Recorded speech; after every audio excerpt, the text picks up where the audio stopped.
Nagtungo sina Fang Ping sa kagubatan na pinakamalapit sa kanilang kampo. Doon ay tinuruan sila ng mga teaching advisor kung paano humanap ng maiinom na tubig, paano maglagay ng patibong at kung paano mag-ingat sa pag-ambush ng mga kalaban. May mga halaman at hayop din sa catacombs na tila kagaya rin ng mga makikita sa mundong Earth. Ang malaking kaibahan lang ng mga hayop sa lugar na ito ay may mga taglay ang mga itong mataas na vitality sa loob ng kanilang katawan. Kinabisado rin ng mga estudyante kung saan matatagpuan ang iba't ibang military camps na nasa loob ng kagubatan. Naging interesado ang mga estudyante sa mga bago nilang nakikita kaya medyo nakalimutan na rin nila na nasa loob sila ng isang mapanganib na lugar. Sinabihan ni Advisor Tang Feng ang mga Magic University students nang huminto raw muna ang mga ito sa paglalakad. Agad na umupo ang mga estudyante para pansamantalang magpahinga.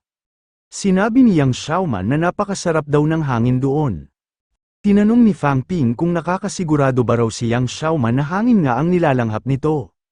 Tumugon si Yang Xiaoman nang marahil nga raw ay laging natutulog sa klase ang ating bida, matagal na nga raw napatunayan sa isang eksperimento na may malinis na hangin sa catacombs. Sinabihan ni Advisor Tang Feng sina Fang Ping at Yang Xiaoman nang tumahimik daw ang mga ito.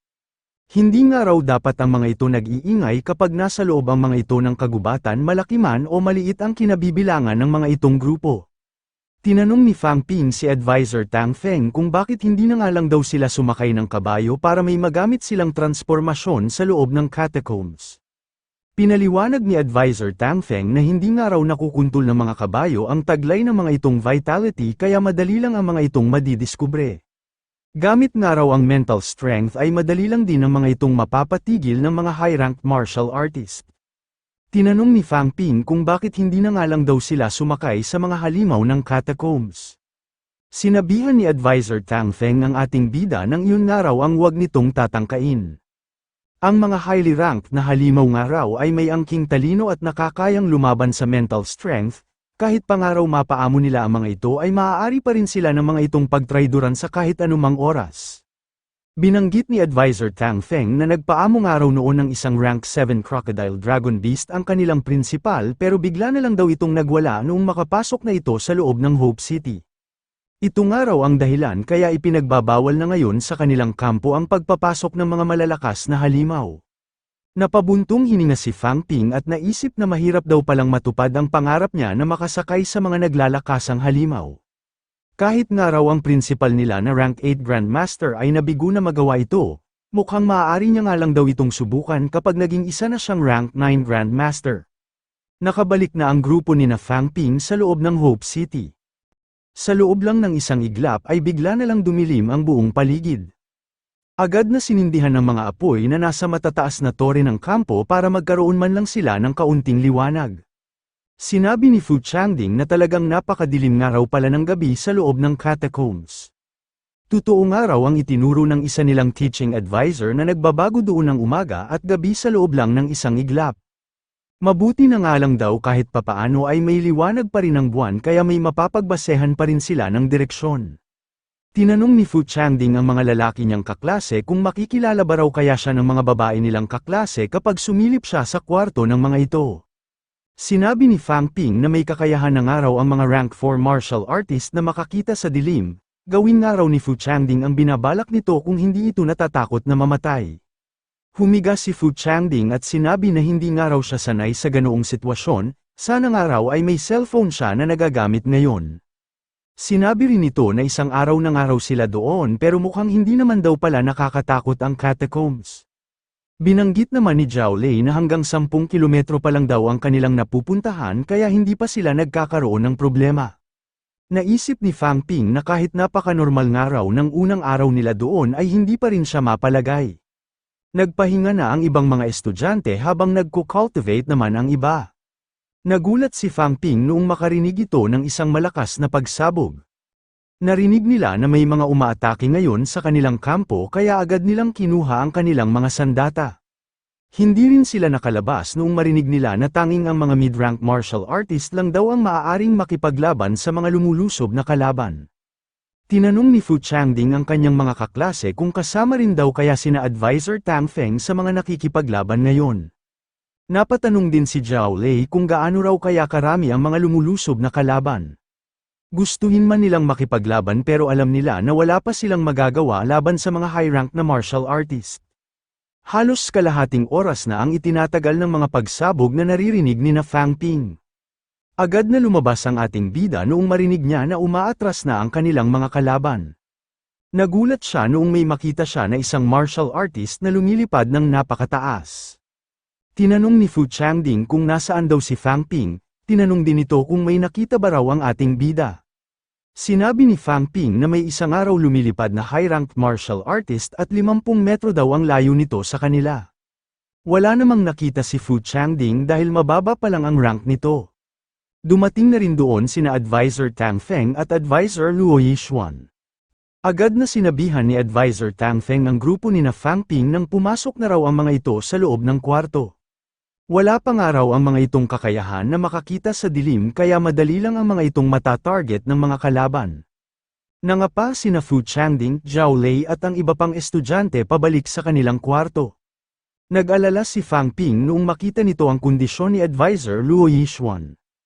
Tinakpan ni Luo Yixuan ang kanyang sugat at sinabi sa ating bida na hindi raw nito kailangang mag-alala dahil ayos lang daw siya. Tinanong naman ni Fang Ping kung kamusta na raw ang sitwasyon. Bakit nga raw wala pa doon ang 3 teaching advisors? Sumagot si Advisor Tang Feng nang medyo nasugatan daw ang mga ito sa nangyaring labanan kaya kasalukuyan ang mga itong nagpapagamot. Binanggit din ni Tang Feng na namatayan nga raw sila ng isang mid-rank martial artist at 2 gwardya sa labanang ito. Hindi makapaniwala si Fang Ping na may namatay na agad na isang mid-rank martial artist sa kanilang panig sa ganoong kaikling labanan. Naisip niya rin ang pinsala na tinamo ni Luo Yixuan kahit na isa na itong rank 6 martial artist, marahil nga raw ay hindi lang kakaunti ang pinsala na tinamo ng ibang mga teaching advisors. Tinanong ni Fang Ping sina Advisor Tang Feng kung madalas ba raw mangyari ang mga ganoong sitwasyon. Tumugon si Advisor Tang Feng nang kahit anong oras nga raw ay maaari silang atakihin ng mga kalaban. Ang mga umatake nga raw sa kanila ay mga martial artist ng catacombs na nagkalat sa mga kalapit nilang lugar. Namatayan man daw sila ng 3 pero marami nga raw silang napatay sa panig ng kalaban. Sinabihan ni Advisor Tang Feng ang ating bida nang pumasok na raw ito sa loob ng kwarto, kahit gaano pa nga raw karami ang malaman nito ay hindi pa rin ito makakatulong. Mas mabuti nga raw kung bilisan na lang nito ang pagsasanay at nang mabilis din itong makarating sa pagiging isang mid-rank martial artist. Tinanong ni Fang Ping sina Advisor Tang Feng kung isa ba raw grandmaster ang martial artist na nasa kanilang itaas. Nagtanong si Luo Yixuan kung nakikita nga ba raw ito ng ating bida kahit na napakalayo nito sa kanila. Tumugon si Fang Ping nang hindi niya raw ito masyadong nakikita pero nararamdaman niya nga raw ang malakas na vibrations ng energy particles mula sa martial artist na nasa kanilang itaas. Namangha si Luo Yixuan noong marinig nito ang sagot ng ating bida. Kalimitan nga raw na mga mid-rank martial artist lang ang may kakayahang makakita sa dilim. Pero nalakdawan na nga raw agad ito ni Fang Ping nang dahil sa paggamit nito ng mental strength. Sinabi ni Advisor Tang Feng na kahit nga raw malakas ang mental strength ng ating bida ay napakahina pa rin ito kumpara sa mga mid-rank martial artist. Huwag na nga raw muna itong makialam sa kanila at bumalik na lang ito sa loob ng kwarto. Naisip ni Fang Ping na mas madali nga raw kausap si Advisor Luo Yixuan kumpara kay Advisor Tang Feng. Humanda nga raw si Tang Feng kapag naging isa na siyang Grandmaster, tingnan na nga lang daw niya kung mapagalitan pa siya nito. Sinabi ni Luo Yixuan na matindi nga raw ang pinsala na tinamo ng mga kasamahan nilang teaching advisors, tinanong niya si Tang Feng kung ano na raw ang gagawin nila bukas. Tumugon si Tang Feng nang sapat na nga raw silang dalawa ni Luo Yixuan para protektahan ang lahat ng mga estudyante. Ang kanilang araw universidad ay limitado na ngayon sa tauhan kaya imposible raw na makapagpadala agad ang mga ito doon ng mga bagong teaching advisors. Napabuntong hininga na lang si Luo Yixuan dahil wala na silang magagawa kundi tanggapin ang kanilang sitwasyon. Naging usap-usapan ng mga estudyante ang labanan na nangyari kagabi. Hindi nila akalain na may maglalakas ng loob na umatake sa kanilang pangunahing kampo. Sinabihan ni Advisor Tang Feng ang lahat ng mga estudyante nang magsitahimik daw ang mga ito. Pumila ng araw agad ang mga ito at lalabas na ulit sila ng kanilang kampo. Tinanong ng isang estudyante si Advisor Tang Feng kung bakit wala raw doon ang kanyang teaching advisor. Tumugon naman si Tang Feng nang may kinailangan lang daw ang mga itong gawin, kaya sila lang daw muna ni Luo Yixuan ang mamamahala ngayong araw.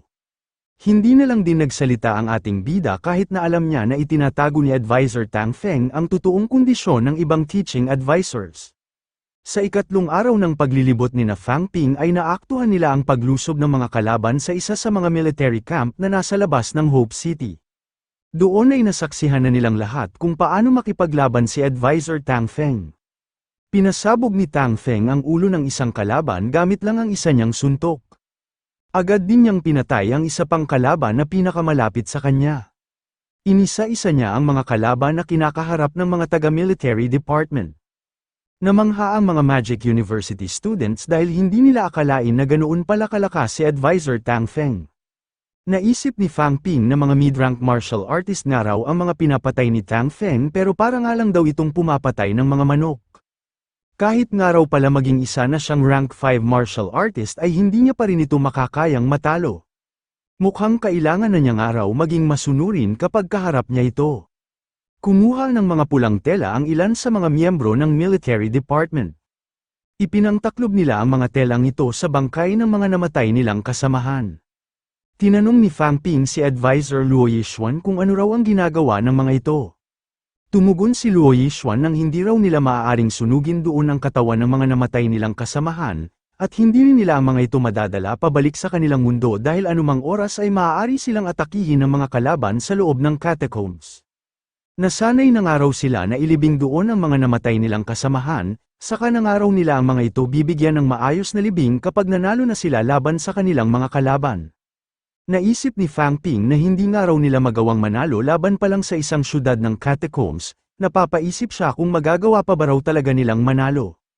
Sinabi ni Advisor Luo Yixuan na baliwala raw ang pagluluksa sa loob ng catacombs, ang tanging magagawa lang daw nila ay ang agad na magpalakas para ipaghiganti ang mga namatay nilang kasamahan. Huminto muna ng saglit ang mga taga-Magic University para mamaalam sa puntod ng mga namatay na sundalo. Matapos noon ay nagpatuloy na ulit sila sa paglilibot sa kagubatan ng catacombs. Sinabi ni Advisor Tang Feng na napakabagal daw ng kanilang paglilibot. Ito pa nga lang daw ang unang beses na sinugod ng mahigit sa 10 mid-rank martial artist ang isa sa kanilang military camp. Mukhang malala na nga raw ngayon ang sitwasyon at wala na silang oras para hayaan ang mga estudyante na dahan-dahang maging pamilyar sa mga lugar ng catacombs. Sinabi ni Tang Feng na kailangan daw nilang mahati sa dalawang grupo, si Luo Yixuan nga raw ang sasama sa mga rank 2 at magpapatuloy ng mga nakaplano nilang aktibidad. Siya naman daw ang sasama sa mga rank 3 para magtungo sa meat-grinding place. Hahayaan na niya nga raw ang mga itong gumalaw ng mag-isa, at sa mga ito na raw nakadepende kung mabubuhay ba ang mga ito o mamamatay. Ang mga rank 3 martial artist nga raw ay dapat nang makipaglaban at pumatay sa loob ng catacombs. Sayang nga lang daw ang lakas ng mga ito kung sasama din lang ang mga ito sa paglilibot. Naituro na nga raw nila sa mga ito ang lahat ng mga dapat nilang ituro, makakapinsala nga lang daw sa mga estudyante kapag masyado nila ang mga itong pinrotektahan. Tinanong ni Fang Ping kung hindi ba raw magugulo ang orihinal nilang plano kapag naghiwalay sila sa dalawang grupo. Itinanong ito ni Fang Ping dahil nag-aalala siya na hindi na niya mapoprotektahan sina Zhao Zumei at Chen Yangxi kapag napahiwalay siya sa mga ito. Sinabihan ni Advisor Tang Feng ng ating bida nang gumalaw na lang daw ito ng mag-isa kung ayaw nitong makinig sa kanya. Sa abilidad nga raw nito ay dapat pumapatay na ito ng mga kalaban na nasa 50 kilometro ang layo sa kanilang kampo kaysa sa nag-aaksaya ito doon ng oras. Nangatwiran si Fang Ping nang ito pa nga lang daw ang unang beses na pumasok siya sa loob ng catacombs. Binanggit ni Advisor Tang Feng na ang mga rank 3 students daw na pinamahalaan niya noon ay nagagawa ng makipaglaban pagkatapos pa lang ng 2 araw. Hindi nga raw ang mga ito tulad ni Fang Ping na mas gusto pang magtago sa isang malaking grupo. Tinanong ni Advisor Tang Feng ng ating bida kung mas gusto ba raw nitong sumama sa mga rank 2 para maramdaman nito na siya ang pinakamalakas sa mga kasama nitong estudyante. Nagulat si Fang Ping sa mga sinabi ni Advisor Tang Feng. Idinagdag pa ni Tang Feng na makakaya nga raw ng ating bida na makapatay agad ng mga mahihinang kalaban. Pero paano na nga lang daw kapag malakas ng kalaban ang makaharap nito, mukhang tatakbo nga raw ito sa laban at pababayaan na lang nitong mamatay ang iba nitong mga kasamahan. Sinabi ni Advisor Tang Feng na nakakadismaya nga raw ang ating bida. Mali nga raw ang iniisip ni na Lu Fengguo at Li Changsheng na isa itong mahusay na martial artist at may potensyal ito na maging isang grandmaster. Hindi niya man lang daw ito nakitaan ng pagkukusa para mabilis na makapagpalakas. Noong rank 3 pa nga lang daw sina Wang Jinyang at Qin Fengqing ay pumasok na agad ang mga ito ng catacombs para pumatay ng mga kalaban, noong makarating daw ang mga ito sa rank 4 ay nagkalakas na agad ang mga ito ng loob na makipaglaban at pumatay ng mga rank 5 na kalaban. Sinabi ni Tang Feng na alam niya raw na natatakot mamatay ang ating bida, pero lahat naman daw ng kanyang mga estudyante ay nakakaramdam din ng takot. Ang kanilang araw panig ay kailangang gumabay sa mga tao na gustong makipaglaban, at hindi sa mga duwag na nagtatago lamang sa karamihan. Nangatwiran si Fang Ping ng pakiramdam niya raw ay mas malaki ang maitutulong niya kapag nagkaroon na siya ng sapat na lakas. Sinabihan ni Tang Feng ang ating bida ng anong araw kung hintayin na lang nito na maging isa itong Grandmaster. Baka raw ang sunod naman nitong idahilan ay kailangan muna nitong maging isang rank 8 o rank 9. Bakit nga raw hindi na lang ito tumigil sa kakadahilan at makipaglaban na lang ito para sa kapakanan ng sangkatauhan? Sinabi ni Fang Ping na mukhang sinusubukan nga raw talaga siyang inisin ni Advisor Tang Feng. Sinabihan ni Tang Feng ang ating bida nang masyado naman daw itong napakataas kung mag-isip. Hindi na nga raw nito mabibilang kung gaano na karaming rank 6 ang kanyang napapatay. Ano na ba raw ang nagawa nitong kontribusyon sa sangkatauhan para kailanganin niya pa itong inisin? Sinabi ni Tang Feng na bibigyan na raw niya ng special treatment ang ating bida at hahayaan na niya raw itong manatili sa grupo ng mga rank 2 students. Sinabihan na ni Tang Feng ang ibang mga rank 3 students nang sumunod daw ang mga ito sa kanya. Sunod-sunod nang lumakad ang mga rank 3 students para sumama kay Advisor Tang Feng. Si Fang Ping na lang ang tanging rank 3 na naiwan sa grupo ng mga rank 2 students. Pinayuhan ni Fu Changding ang ating bida nang wag daw nitong dibdibin ang mga sinabi ni Advisor Tang Feng, alam naman daw nilang lahat kung gaano ito kaprangkang magsalita. Sinabi ni Fang Ping na wala naman daw siyang pakialam kung ano ang tingin sa kanya ni Tang Feng. Tinanong niya si Fu Changding kung iniisip rin daw ba nito na isa siyang duwag. Tumugon si Fu Changding nang hinding-hindi niya nga raw yun naisip. Normal lang daw na magpalakas muna ito bago ito pumatay ng mga kalaban. Nagulat ang iba noong sabihin ni Yang Xiaoman na sa palagay niya raw ay wala namang mali sa mga sinabi ni Advisor Tang Feng. Kung siya nga lang daw ang advanced rank 3 sa kanila ay matagal na raw sana siyang nakikipaglaban at pumapatay ng mga kalaban. Napabuntong hininga na lang ang ating bida nang dahil sa maling pagkakaintindi sa kanya ng kanyang mga kasamahan. Tinanong ni Fang Ping kung tingin ba raw ng mga ito ay magiging isa siyang pabigat kapag napalaban sila sa isang malakas na kalaban. Ano na nga lang daw ang maiisip ng mga ito kapag humingi siya lagi ng mas malaking kabahagi sa mga matatapos nilang misyon. Tumugon si Fu Changding ng mas malakas nga raw sa kanila ang ating bida kaya pakiramdam nga raw nila ay hindi na kailangan ng kanilang presensya kapag kasama nila ito. Naintindihan na ni Fang Ping kung bakit siya sinabihan ni Tang Feng nang napakataas niya raw kung mag-isip. Gusto nga rin daw palang lumakas ng kanyang mga kasamahan sa pamamagitan ng pakikipaglaban at pagsabak sa mga mapanganib na sitwasyon. Pero nakaisip nga raw siya ng isang katangahan na siya ang susuporta at magpoprotekta sa mga ito habang nasa loob sila ng catacombs. Nakalimutan niya nga raw na nagmula ang mga ito sa pamilya ng mga martial artist kaya may magpoprotekta na sa mga ito at hindi na siya ng mga ito kailangan. Pinaliwanag ni Chen Yangxi na hindi naman daw ganoon ang ibig nilang ipahiwatig sa ating bida. Sinabi ni Fang Ping na mag-ingat na lang daw ang mga ito dahil susunod na raw siya sa mga rank 3 students. Umalis na ang ating bida para sundan ang grupo na pinamumunuan ni Advisor Tang Feng. Nag-alala si Chen Yangxi kaya agad nitong tinawag si Fang Ping. Sinabi ni Advisor Luo Yixuan na sa palagay niya raw ay mapapagtanto rin ni Fang Ping na kaya ito laging pinagsasabihan ni Tang Feng ay nang dahil sa malaki ang ekspektasyon nito sa kanya. Sinabihan din ni Fu Changding si Chen Yangxi nang hayaan na raw nila ang ating bida dahil babagal nga raw ang paglakas nito kapag sumama ito lagi sa kanila. Ang kailangan nga raw nilang gawin ay ang habulin nila ang mabilis nitong paglakas. Pinaliwanag ni Chen Yangxi na nagpunta nga raw sa Hilaga ang grupo ni na Advisor Tang Feng, tinatawag niya nga raw si Fang Ping dahil tumakbo ito patungo sa Hilagang Silangan. Sinabi ni Fu Changding na nakalimutan nga raw niya na medyo mahina nga raw pala sa direksyon ang ating bida. Sinabihan ni Advisor Luo Yixuan ang mga rank 2 students nang doon lang daw muna ang mga ito habang hinahanap niya si Fang Ping. Makalipas ang ilang minuto ay bumalik na ulit doon si Advisor Luo Yixuan. Tinanong ng mga estudyante si Advisor Luo Yixuan kung nahanap na ba raw nito si Fang Ping at kung kasama na ba raw ito ngayon nina Advisor Tang Feng. Sumagot si Advisor Luo Yixuan at ipinaalam sa mga estudyante na nawawala na nga raw si Fang Ping.